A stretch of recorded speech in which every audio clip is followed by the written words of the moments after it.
राधे राधे राधे राधे। ओम गम गणपते नमः, ओम अंबिकाय नमः, ओम नमः शिवाय नमः, श्री गुरुवे नमः, ओम श्री परमात्मा ने नमः। आज हम कथा सुनाएंगे।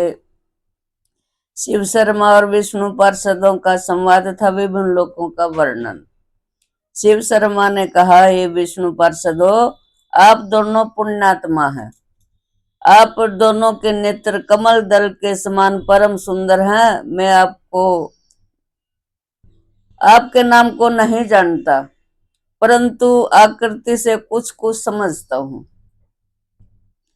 आप दोनों पुण्यशील और सुशील नाम वाले गुण गण है, ऐसा मेरा अनुमान है। दोनों गण बोले, ठीक है, तुमने जैसा कहा है वही हमारा नाम है। दिव्य रूपधारी ब्राह्मण शिव शर्मा ने पूछा, यह कौन सा लोक है? तो दोनों गण बोले, यह पिशाच लोक है।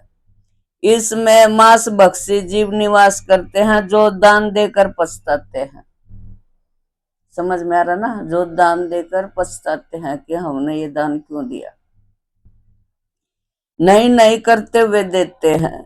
और कभी प्रसंगवश एक बार शिव जी की पूजा करके सदा प्राय अपवित्र चित ही रहते हैं, एवं जिनका पुण्य बहुत थोड़ा और धन संपत्ति भी बहुत थोड़ी है, सखे, वे ही ये पिशाच हैं। तदनंतर आगे जाने पर शिव शर्मा ने देखा, हर्ष पुष्ट नर नारियों से भरा हुआ एक सुंदर लोक है। उसे देखकर उन्होंने पूछा, पार्षदों, यह कौन सा लोक है और किस पुण्य से यहाँ आना होता है? दोनों गण बोले, ब्राह्मण, यह गुह्यक लोक है। यहाँ के निवासी गुह्यक माने जाते हैं, जो न्याय पूर्वक धन कमाकर उसे धरती में गाड़ कर छिपा देते हैं। अपने मार्ग पर चलते और धनाढ्य होते हैं, जिनका व्यवहार प्राय शूद्रों के समान होता है, जो कुटुंब के साथ रहकर और आपस में बांटकर खाते हैं, जिनमें क्रोध और असूया आदि दोष नहीं होते, वे ही ये गुह्यक हैं। ये सदा सुख में मगन होने के कारण तिथि वार संक्रांति आदि का पर्व का ज्ञान नहीं रखते। केवल एक बात जानते हैं, ये कुल पूज्य पुरोहित ब्राह्मण को गोदान देते हैं, उन्हीं की आज्ञा का पालन करते हैं, उसी पुण्य से गुह्यक लोक समृद्धिशाली होते हैं और यहाँ देवताओं की भांति निर्भय होकर स्वर्गीय सुख भोगते हैं। तदनंतर आगे के लोगों को देखकर शिव शर्मा ने पूछा, ये कौन लोग हैं, जो इस लोक का क्या नाम है? दोनों गण बोले, यह गंधर्व लोक है। ये लोग उत्तम व्रत का पालन करने वाले गंधर्व हैं। ये देवताओं के गायक हैं। मनुष्यों में जो स्तुति पाठ करने वाले चारण हैं, जो संगीत की कला को जानते और अपने अति मनोहर गीत से राजाओं को संतुष्ट करते हैं, वे राजाओं के प्रसाद से प्राप्त हुए उत्तम वस्त्र, धन, द्रव्य और सुगंधित कपूर आदि अनेक पदार्थों को जब ब्राह्मणों के लिए दान देते हैं, तब उसी पुण्य से उनको यह गंधर्व लोक प्राप्त होता है। यह गुह्यक लोक की अपेक्षा श्रेष्ठ है। तुम्ब्रु और नारद, ये दोनों गंधर्व देवताओं के लिए भी अत्यंत दुर्लभ है। नारद साक्षात भगवान शिव का स्वरूप है। वे दोनों उस नाद तत्व के ज्ञाता हैं। यदि किसी ने किसी भगवान विष्णु और शिव के समीप गीत गाया हो, तो उसका फल मोक्ष है, अथवा उन दोनों के सामीप्य की प्राप्ति को उसका फल बताया गया है। अतः संगीत माला के द्वारा भगवान विष्णु की सदा पूजा करनी चाहिए। तत्पश्चात शिव शर्मा क्षण भर में दूसरे मनोहर लोक में जा पहुंचे। उन्होंने पूछा, इस नगर का क्या नाम है? दोनों गणों ने कहा, यह विद्याधरों का लोक है।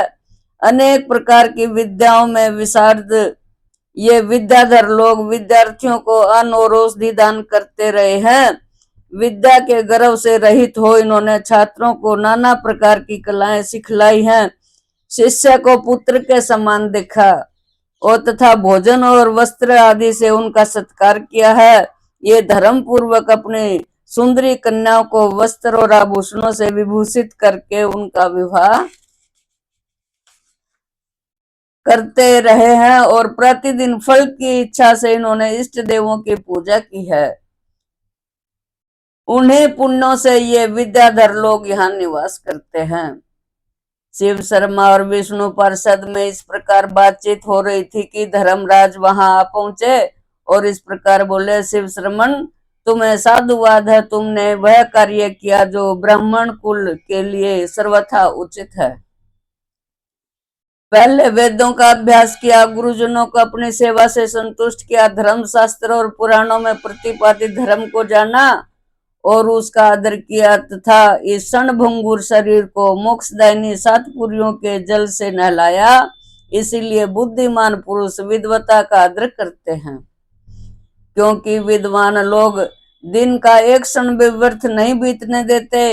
आयु शीघ्र बीत जाने वाली है, लोक शोक में डूबा हुआ है। अतः श्रेष्ठ धर्मात्मा पुरुषों को तुम्हारी भांति सदा धर्म में मन लगाना चाहिए।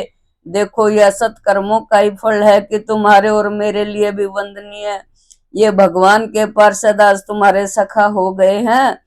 आज मैं धन्य हूं कि यहाँ मुझे भगवान के युगल पार्षदों का दर्शन हुआ। तत्पश्चात उन दोनों गणों के कहने पर यमराज अपनी पुरी को लौटाए और उसके पश्चात शिव शर्मा ने उन दोनों पार्षदों से कहा कि साक्षात धर्मराज थे, इनकी आकृति तो बड़ी ही सौम्य है। यह संयमनी पुरी भी अतिशय शुभ लक्षणों से संपन्न है, जिसका नाम सुनकर भी पापी जीव अत्यंत भयभीत तो उठते हैं। मृत्यु लोक में मनुष्य यमराज के स्वरूप का अन्य प्रकार से वर्णन करते हैं, परंतु मैंने यहाँ इन्हें और ही प्रकार से देखा है। इसका क्या कारण है, यह आप लोग बतलावें। दोनों गण बोले, सो मैं सुनो।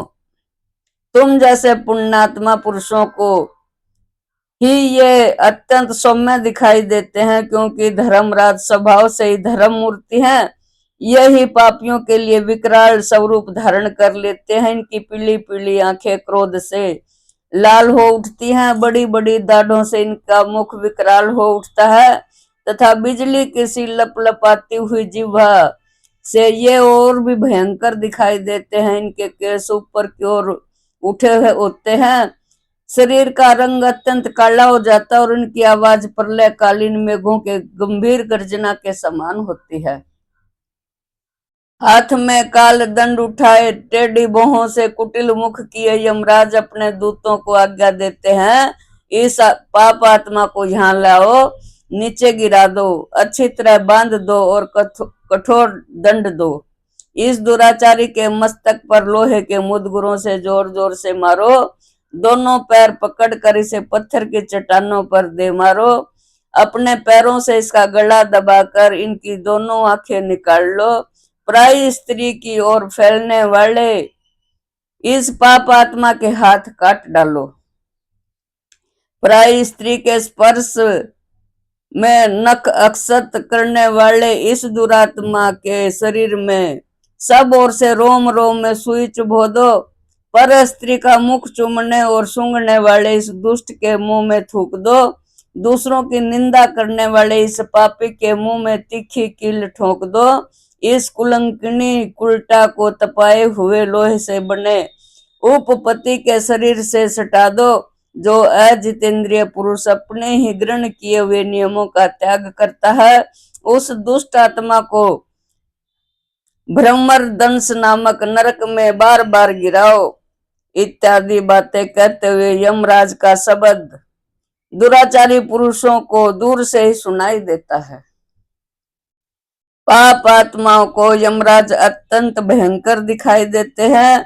जो राजा इस जगत में अपने औरस पुत्रों की भांति प्रजा का पालन करते हैं और धर्म के अनुसार दंड देते हैं, वे यमराज की सभा में सदस्य होते हैं। जो ब्राह्मण, क्षत्रिय और वैश्य सदा अपने धर्म में तत्पर रहते हैं तथा दूसरों को भी जो संयम में जीवन व्यतीत करने वाले हैं, वे सब लोग संयमनी पुरी में धर्म सभा के सदस्य होकर निवास करते हैं।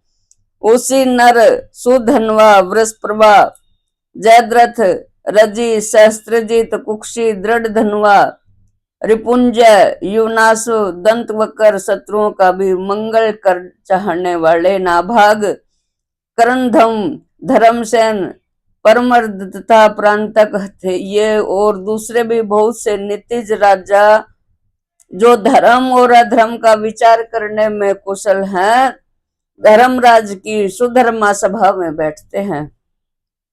यमराज अपने दूतों से कहते हैं, मेरे सेवकों, जो मनुष्य गोविंद माधव मुकुंद हरे मुरारे शंभु शिव इस चंद्रशेखर शूलपाणी दामोदर अच्युत जनार्दन और वासुदेव इत्यादि नामों का सदा उच्चारण करते रहते हैं, उनको दूर से ही त्याग देना।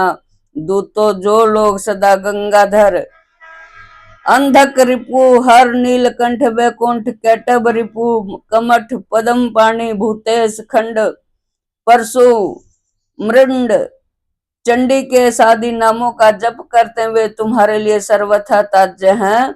मेरे दूतों, विष्णु नरसिंह मधुसूदन चक्रपाणी गौरीपति गिरीश शंकर चंद्रचूड़ नारायण असुर विनाशन सारंगपाणी आदि नामों का सदा जो लोग कीर्तन करते रहते हैं, उन्हें भी दूर से ही त्याग देना उचित है। अगस्त जी कहते हैं, प्रिय लोपामुद्रे, इस प्रकार पाप रहित मनोरम कथा का श्रवण करते हुए शिव शर्मा ने प्रसन्न मुख होकर अपने सामने अप्सराओं की पूरी देखी। श्रीमन नारायण नारायण हरि हरि, श्रीमन नारायण नारायण हरि हरि, श्रीमन नारायण नारायण हरि हरि, श्रीमन नारायण नारायण हरि हरि, श्रीमन नारायण नारायण हरि हरि, श्रीमन नारायण नारायण हरि हरि, श्रीमन नारायण नारायण हरि हरि, श्रीमन नारायण नारायण हरि हरि, श्रीमन नारायण नारायण हरि हरि, श्रीमन नारायण नारायण हरि हरि। राधे राधे राधे राधे।